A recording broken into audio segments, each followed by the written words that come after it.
application ni Dennis Trillo umeksena. Hindi lang yan, mula mismo sa mami ni Dennis, may sikreto siyang nabuko. Yung mga sideline niya, bukod sa pag-artista. Talaga? Ano pong sideline? Siguro yung mga chicks. Kanino nga ba ito boto? Si Rufa May? Or si Angel Locsin? Or si Princess Violago po? Ang kasagutan, ikagugulat mo.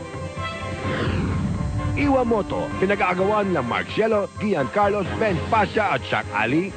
Maganda, kikay, at kalog kung umasta. Yan ang katangiang kapansin-pansin kay Iwa. Ito nga rin ba ang dahilan kaya apat na lalaking di mo nun may espesyal na pagtingin at nag-aagawan daw sa kanya? Sino nga ba ang pinakamatimbang sa puso niya? Nalilink sa'yo si Marky, si Chuck, si Gian, tsaka si Benj. Para sa'yo, sino ba mas matimbang sa kanila? Mamaya sa Chika di Gulat, magkakaalaman.